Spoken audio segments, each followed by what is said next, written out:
नमस्कार. रेसिपी सफर चॅनेलवर मी गीता तुम्हा सगळ्यांचं पुन्हा एकदा खूप खूप स्वागत करते.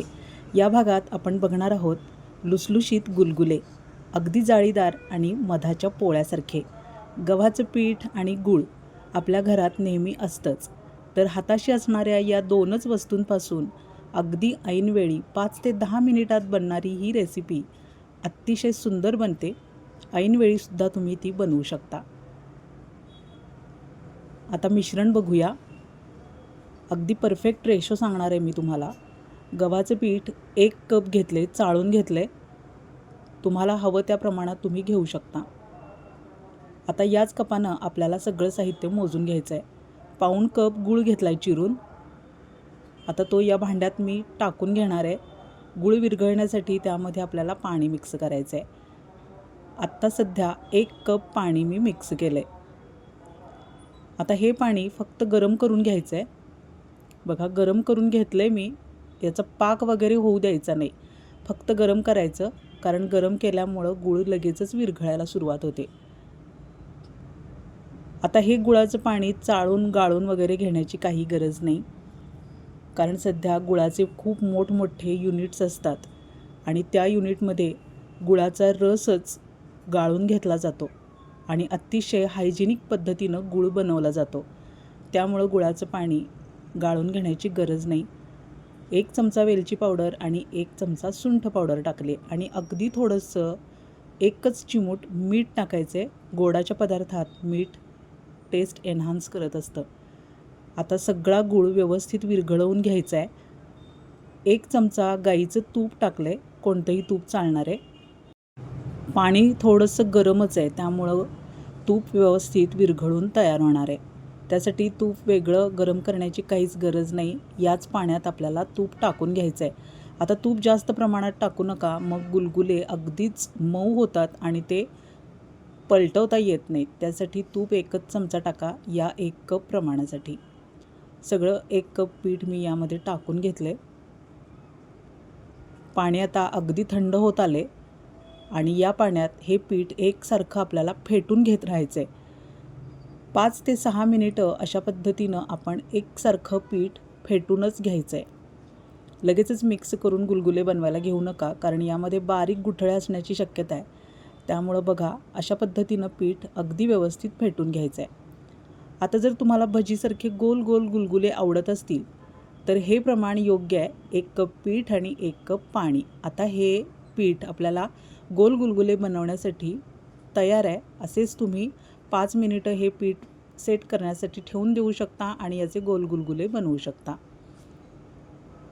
पण आपण हे जाळीदार गुलगुले बनवणार आहोत, त्यासाठी आपल्याला अजून थोडं पाणी मिक्स करायचं आहे. बघा, मिश्रण अगदी एकसारखं झालं आहे. यामधल्या गुठळ्या नाहीशा झाल्यात. जाळीदार गुलगुले बनवण्यासाठी आता अजून 1 कप पाणी मी मिक्स करणार आहे. पण सगळं पाणी एकाच वेळी ओतायचं नाही. फेटून घेत घेत किती पाणी लागेल याचा अंदाज घेत घेत आपल्याला सावकाश पाणी मिक्स करत राहायचं आहे. 1.5 कप पाणीसुद्धा लागू शकतं, कारण आपलं पीठ कसं आहे यावर डिपेंड आहे सगळं. आता हे पाणीसुद्धा व्यवस्थित मिक्स करत राहायचं आहे यामध्ये.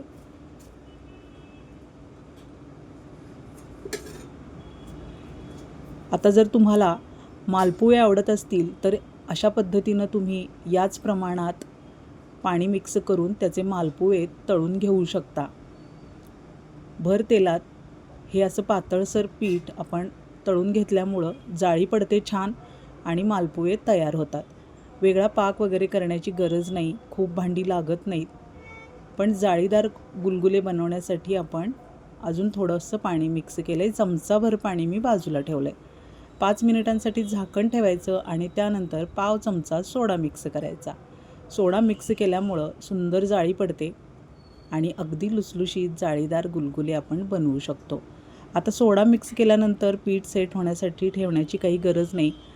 एका बाजूला बिडाचा तवा तापलेला आहे. त्या तापलेल्या तव्यावर आपल्याला हे गुलगुले टाकून घ्यायचे आहेत. आता बघा, पीठ एकसारखं झालेलं आहे. यातल्या गुठळ्या मोडून झालेल्या आहेत. आता फक्त सोडा व्यवस्थित मिक्स व्हावा म्हणून अशा पद्धतीनं कडेला चमचा घासून घ्यायचा, म्हणजे त्यातल्या बारीक ज्या गुठळ्या असतात त्या एकसारख्या होतात. आता तव्यावर आपल्याला गुलगुले टाकून घ्यायचे. 1च चमचा मिश्रण टाकायचं आहे, खूप जास्त मिश्रण टाकू नका, त्यामुळं पलटवता येणार नाही. 1 चमचा पुरेसा आहे. आता चमचा लावण्याची काही एक गरज नाही, आपोआप पीठ पसरलं जातं. आणि आता बघू शकताय तुम्ही, सुंदर जाळी पडायला सुरुवात झाली आहे. पीठ आणि पाण्याचा रेशो परफेक्ट घेतल्यामुळं अशा पद्धतीनं पीठ तयार होतं आणि त्याला जाळी पडायला सुरुवात होते. अतिशय सुंदर गुलगुले तयार होतात. नक्की ट्राय करा ही डिश, आणि व्हिडिओ आवडला असेल तर एक लाईक जरूर करा आणि हाईप द्यायला विसरू नका. रेसिपी सफर चॅनेल अजून तुम्ही सबस्क्राईब केलं नसेल तर सबस्क्राईब करा, रेसिपी शेअर करा, कमेंटमध्ये सांगा व्हिडिओ कसा वाटला. अजून कोणत्या रेसिपी तुम्हाला बघायला आवडतील हे सुद्धा तुम्ही कमेंटमध्ये सांगा. लवकरच आपल्या चॅनेलवर साठवणीचा मसाला मी अपलोड करणार आहे, कोल्हापुरी चटणी, की ज्याला आता कांदा लसूण मसाला असं म्हणून ओळखलं जातं. अतिशय सुंदर तुम्हाला परफेक्ट रेशो मी सांगणार आहे या चटणीचा.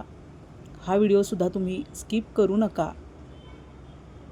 आता कांदा लसूण मसाला बनवण्याचे दिवस सुरू होणार आहेत, तर तो व्हिडिओ मी अपलोड करणार आहे, बघायला विसरू नका.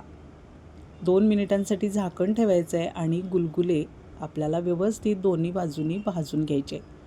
अगदी सोनेरी रंग येईपर्यंत भाजायचे आहेत. त्यासाठी गॅस अगदी कमी ठेवायचा आहे. मोठ्या गॅसवर जर तुम्ही हे भाजले तर एका बाजूनं करपतात आणि चव अगदी विचित्र लागते. त्यासाठी गॅस बारीक ठेवायचा, म्हणजे यातला गूळ जळणार नाही आणि चव अतिशय खमंग आणि सुंदर लागेल. थोडं थोडं तेल कडेने सोडत राहायचं आहे आणि गुलगुले दोन्ही बाजूनी छान भाजून घ्यायचे आहेत. 2च मिनिटांसाठी झाकण ठेवायचं आहे. झाकण ठेवल्यामुळं जाळी सुंदर पडते आणि सगळ्यात महत्त्वाचं म्हणजे न चिकटता ते पटकन उलटतात. त्यासाठी 2 मिनिट आपल्याला झाकण ठेवणं गरजेचं आहे. आता बघा, लगेचच सुटून येतात आणि त्यामुळं उलटवणं आपल्याला सोपं जातं.